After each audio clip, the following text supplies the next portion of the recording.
We've been tracking the tender for Ord 2 this week, a big chunk of arable land in the top end.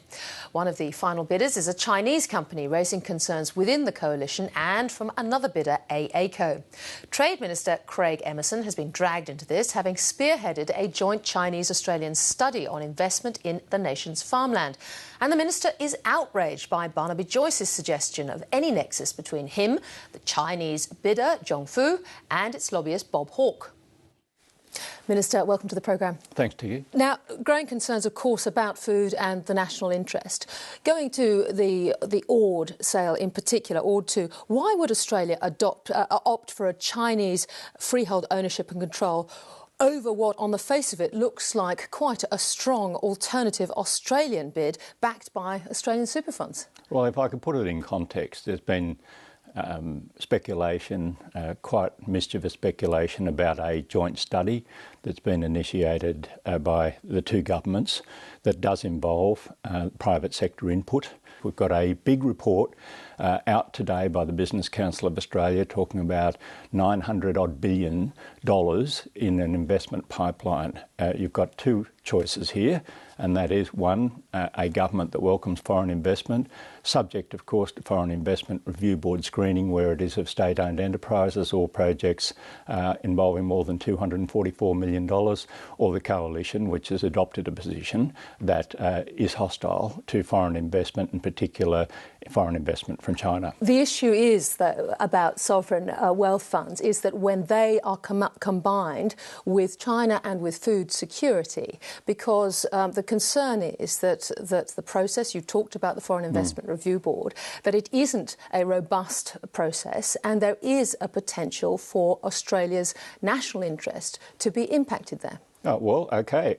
If the coalition position and the ABC's position is that it does not want... The ABC doesn't have a position on this. We're just asking the questions. It does not want investment from sovereign wealth funds. Come out and say it. That's really what the coalition has said. Well, the inquiry that is being led by Senator Heffernan has found, and I've been reading the Hansard, they've talked to FIRB, they've talked to DFAT and the ATO, and they have found that the national interest appears to be a political decision and that the FIRB process does have holes in it.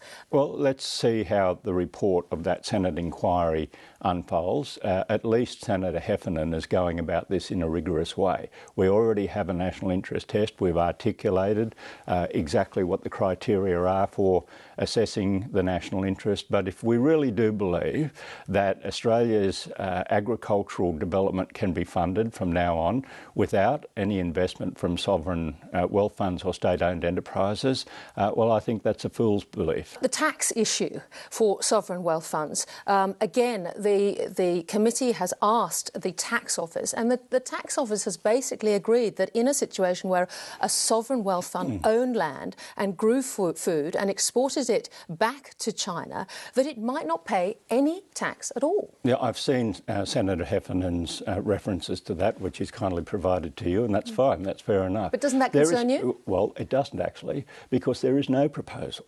There is no proposal, despite what Senator Joyce and Senator Heffernan are saying, for foreign investors to come in here, buy up the Australian farm, dedicate the production to, to their home markets and not sell it on the market. The project that I've undertaken with the Chinese authorities specifically recognises that the production of Australian agricultural produce would be sold on the world market at world market prices. And you will ensure that that happens? Well, that's the whole idea, and that's the nature. You've asked about the study. That is the basis on which we've set up the study. That is, what is wrong with expanding Australian agricultural production? I mean, I've just spoken to David Farley. We've had a good, if not robust, conversation. He points out that his own company was built on foreign investment.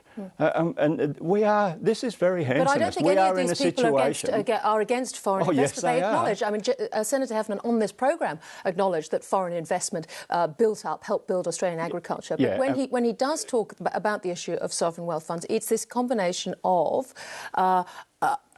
outright ownership and then being able to control the passage of food. There's no such proposal. This is hysterical scaremongering on the part of Senator Joyce and, to a lesser extent, Senator Heffernan. The reason I say this is because we've recently had a Lowy Institute poll. 56% of their respondents do not believe that there's too much Chinese investment in Australia. All right, well, we should ban it. That'll keep everyone happy. 81% are actually against foreign ownership of farmland. So you've got a public which is very sceptical about this, and a public that doesn't necessarily want to be a boiled frog on this issue. And I think that's why the Ord in particular has become a bit of a tinderbox. Yeah, and a malicious slur and smear of me and Bob Hawke.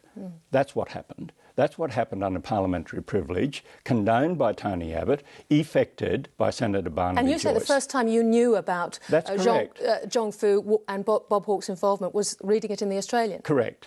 I had never known of it. I have never had a conversation, but under parliamentary privilege, Senator Barnaby Joyce, alternative Deputy Prime Minister of Australia, strongly inferred that I was taking secret payments from Bob Hawke. I can handle that, but that is a disgraceful slur against a great Australian patriot in Bob Hawke. But I guess what I'm asking you about is a perception problem, potentially, that you're promoting Chinese investment all around Australia. We have a prime candidate, Zhong Fu, backed by Bob Hawke, who you had a close relationship, obviously, with in the past, and a national interest test which doesn't stand up to scrutiny. Can you see why, perception-wise, that might be an issue? I can see why the ABC is promoting what is a completely false and malicious smear. That's what it is, a smear. And there is not one shred of evidence that I have ever had a conversation with Bob Hawke about this. There is not one shred of evidence that I've ever received any payments. The decisions about Chinese investment might be more political. They're not made by me. They're not made by me. They're not made by me. No, it will be made by the Treasurer, Wayne Swan. Well, I would have thought the Western Australian government might be involved in this. Indeed, yes. When this was conceived, I had no design about Ord River projects or anything like that. Can I ask you one last question, Sure. in particular about Zhong Fu, who is a bidder in this tender? How much does the government know about Zhong Fu and its ownership? This is amazing. That's the Barnaby Joyce view of the world. We don't let anyone bid for anything. And I actually have David Farley saying, oh, the Chinese have been given a rails run. What are we really saying? That there should only be an Australian bidder? If we're saying at the outset that a Chinese company cannot express an interest in any economic development in this country unless the Commonwealth has done a thorough investigation into that, well, say goodbye to foreign investment, say goodbye to the $920 billion threshold, say hello to Barnaby Joyce as alternative Deputy Prime Minister of Australia, say hello to Tony Abbott, put the walls up, Fortress Australia, back to the old, Federation settlement, back to the 1950s. That's what you get with Barnaby Joyce and Tony Abbott. Minister, you are just off a plane from Europe, so we thank you so much for coming straight in here.